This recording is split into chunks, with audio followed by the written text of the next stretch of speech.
पहले की सरकार जो अखिलेश यादव की यहाँ सरकार थी यूपी में और आज की सरकार में क्या फ़र्क देखते हैं आप? बहुत अंतर है। हाँ, क्या फ़र्क है? बहुत अंतर है।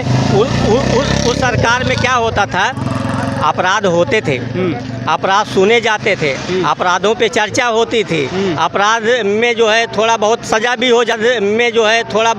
भी हो जाती थी, लेकिन न्याय जो है वो न्याय जो है बहुत लंबा समय उसके लिए निकल जाता था। कभी कभी जो है जो जिसके साथ अपराध हुआ है उसका जीवन भी समाप्त हो जाता था। पुनः अपने रास्ते पे आ करके जो वास्तव में देश के और समाज के हित में काम कर रहा है उसको वोट करेंगे और उस सरकार को आगे बढ़ाएंगे। अच्छा, तो उनको इस तरीके के शब्दों का प्रयोग नहीं करना चाहिए, क्योंकि मठाधीश में हमारे बहुत सारे शंकराचार्य भी आते हैं। हाँ, ठीक। यूपी की 10 सीटों में उपचुनाव में आपको क्या लगता है बीजेपी कितनी सीट जीत पाएगी?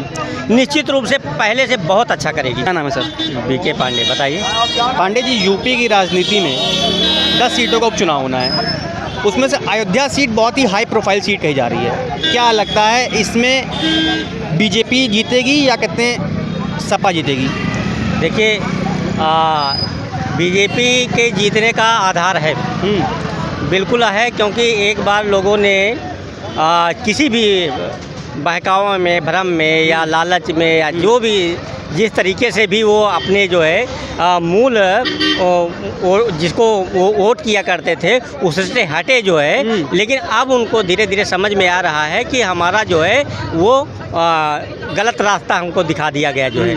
अब वो पुनः अपने रास्ते पे आ करके जो वास्तव में देश के और समाज के हित में काम कर रहा है उसको वोट करेंगे और उस सरकार को आगे बढ़ाएंगे। अच्छा, अभी अखिलेश यादव ने एक बयान दिया था जिसमें उन्होंने कहा था कि मठाधीश और अपराधी में कोई फ़र्क नहीं होता है, और योगी आदित्यनाथ को टारगेट किया था क्योंकि योगी आदित्यनाथ गोरखपीठ के कहते हैं मठाधीश हैं। तो क्या ये उनकी इतने परिपक्व नेता नहीं है इसलिए कहा, या ये सच है?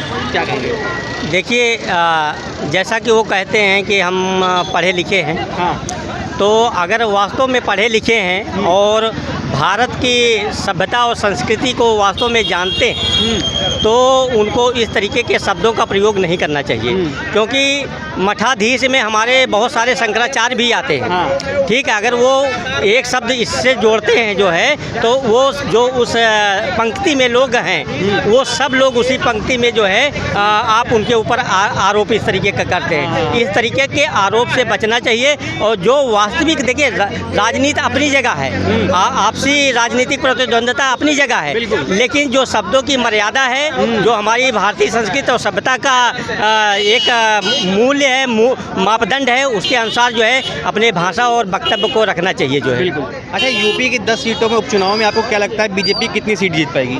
निश्चित रूप से पहले से बहुत अच्छा करेगी। पहले से अच्छा करेगी। हाँ जी।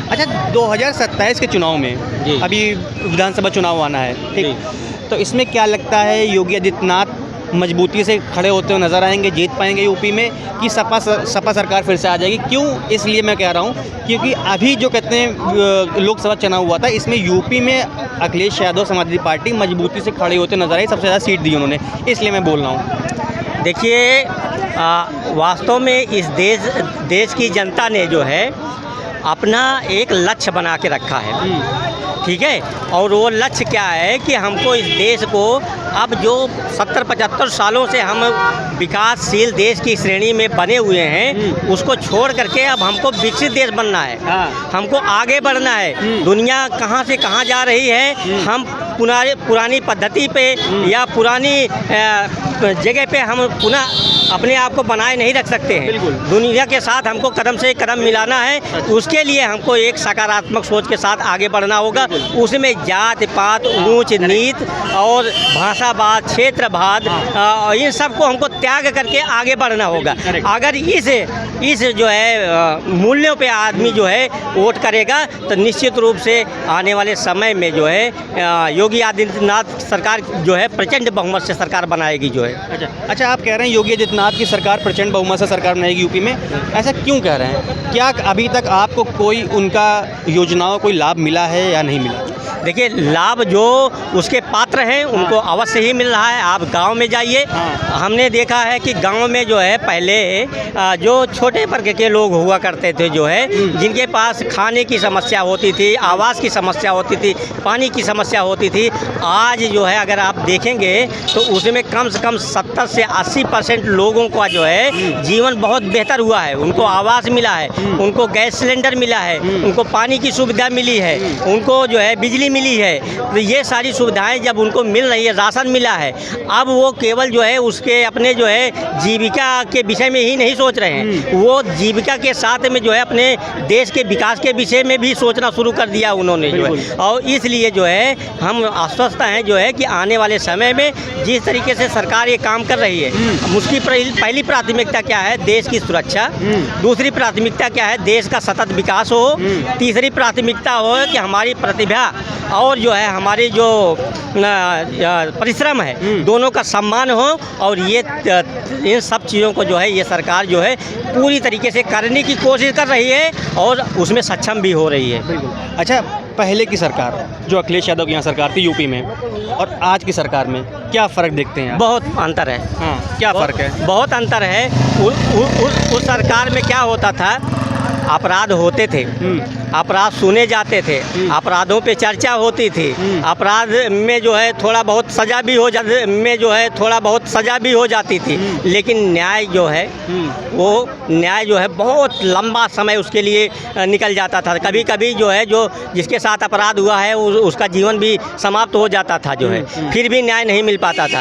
इस सरकार में अपराध होते हैं तो अपराध पर कार्रवाई भी होती है, उस पर सुनवाई होती है, उस पर सज़ा होती है और अपराधी के मन में एक खौफ भी बनता है कि हम गलत रास्ते पे जाएंगे तो हमको इस तरीके की यातना सहनी पड़ेगी। अच्छा, यूपी में जो एनकाउंटर हो रहा है इसको आप कैसे देखते हैं? देखिए, ये कानूनी प्रक्रिया है। कानूनी प्रक्रिया में वो जिस तरीके से जो है अपराध के जो है वो श्रेणी में लोगों को पाएंगे जो है उनको वो उसके हिसाब से उनको कानून सज़ा देगा। इसमें जो है हम कुछ कहें या कोई और कुछ कहे वो कोई उसका मतलब नहीं होता। मेन मतलब होता है कि अगर वो कानूनी जो कानून के सामने एक बाधा, एक चुनौती पेश कर रहा है, कोई भी व्यक्ति हो, वो जाति विशेष से कोई मतलब नहीं है, कोई भी व्यक्ति हो अगर चुनौती पेश कर रहा है तो कानून अपने हिसाब से काम करेगा। अच्छा, यूपी की राजनीति में अखिलेश यादव और राहुल गांधी कैसे देखते हैं आप? देखिए, हाँ, अगर वास्तव में राजनीति देश के हित के और समाज के हित के लिए हो रही है तो उसके लिए थोड़ा सा जो है उनको और अपने आप को जो है वो बदलना पड़ेगा।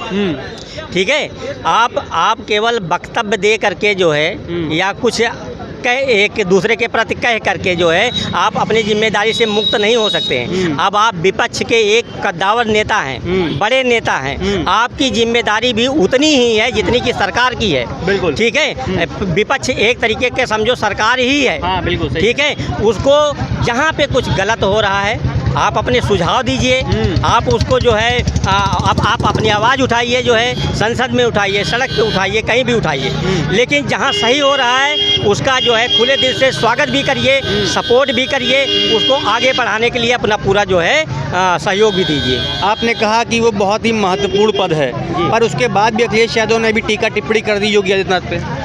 देखिए, ये राजनीति में एक दूसरे के ऊपर आदमी टीका टिप्पणी करता रहता है, लेकिन वास्तविकता को अगर वो सही से पहचाने या जो भी है व्यक्ति जो है उसको पहचानना चाहिए और प्रदेश और देश के विकास में जो है महत्वपूर्ण भूमिका निभानी चाहिए। अब वो छोटे मोटे नेता नहीं है। ठीक है, जनता ने उनको एक बड़ा जो है मैंडेट दिया है, उस बड़े मैंडेट का रिस्पेक्ट करना मतलब जो है जनता के हितों को साधना है।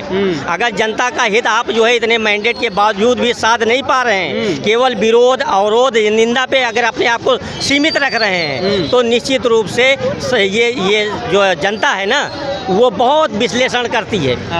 वो सत्ता में बैठाने वालों का भी निरीक्षण परीक्षण करती है और जो विपक्ष में बैठे हैं उनका भी निरीक्षण परीक्षण करती है। उसके बाद जो है फिर उनको मौका देती है जो है।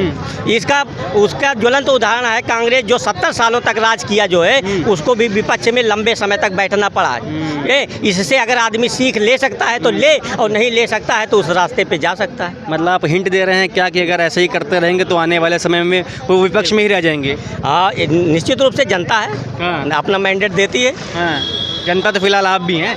बिल्कुल, हाँ, देखिए हम भी देश और समाज के हित के विपरीत जो काम करेगा उसका साथ नहीं देंगे। बिल्कुल, बस चलिए।